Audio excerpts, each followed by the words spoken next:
She's an all-American girl from Fargo with a Japanese-born mother and Iranian father. She was Miss North Dakota in 1997, but her passion, journalism, and that brought her to the land of her father, Iran, 6 years ago, where she came to write a book about the Iranian people. She says she also worked as a kind of English language editor and assumed her phones were tapped. She talked about coming home when in January, in the morning, 4 men forced their way into her apartment. No one heard her. She was alone. I was afraid that something could happen to me and maybe nobody would find out. Eventually allowed to make a phone call, everyone heard throughout the United States. I am gravely concerned with her safety and well-being.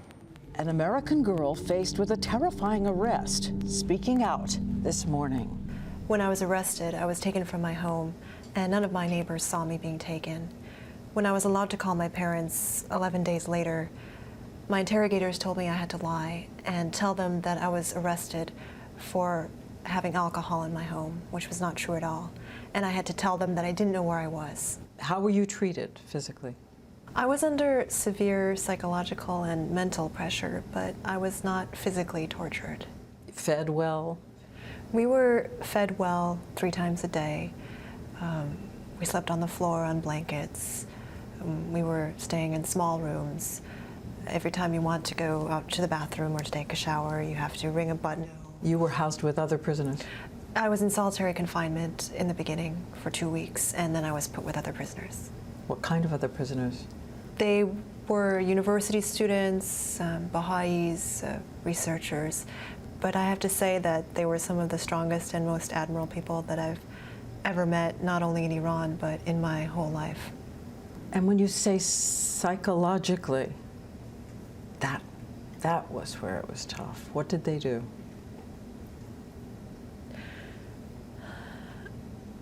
Well, they put me under a lot of pressure and threatened me in many ways.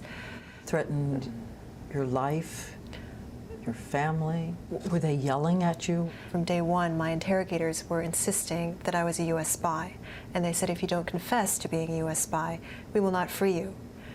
If you don't cooperate, we could keep you in prison for 10 or 20 years. And as they said, when you come out, you will be an old woman. Or even I could face execution. Were you thronged by interrogators? Over subsequent days, I was interrogated several hours a day. Several hours a day? Yes, with you're blindfolded and you sit facing a wall, and there are up to 3 or 4 men who interrogate you, asking you questions, and basically putting a lot of pressure on you to make a confession. Were you down? And I felt that God had abandoned me. I felt that maybe I did something wrong in my life and I deserved this punishment. I was very afraid, and so I gave in to their pressures during those first 2 weeks. And gave them a confession. I confessed to being a U.S. spy. I thought I had to do this to be free. But my conscience got the better of me, and I felt that the God that I had felt before had abandoned me was still with me, but he wasn't pleased with me. And so I recanted my confession, knowing full well that it would mean I wouldn't be free. And indeed, the prosecutor was quite angry with me, and he sent my case to trial. Were you ever a spy? I hope that most people know, but for anybody who has any doubts, I was never a spy, I am not a spy, and I never will be a spy. Did you have a document taken out of the Expediency Council, which is a council advises Ayatollah Khamenei? It did not have a classified stamp on it. The information in it was old. It was from 2002. It didn't contain any information that had not been stated several times before by Iranian officials. And the interesting thing is that the authorities didn't even know about it at the time of my arrest. They didn't know about it until I brought it to their attention. You brought it to they didn't find it in your apartment? They were pressuring me to say that I had classified documents, and I didn't have any, but under pressure I started describing documents that I did have. Other charges, the bottle of wine you allegedly took, no? No. At the end of the day, why do you think they picked you up? What was this? To this day, I'm still not sure. I get the feeling that my interrogators felt that they had invested so much in monitoring me over the past few years that they didn't want to just let me go.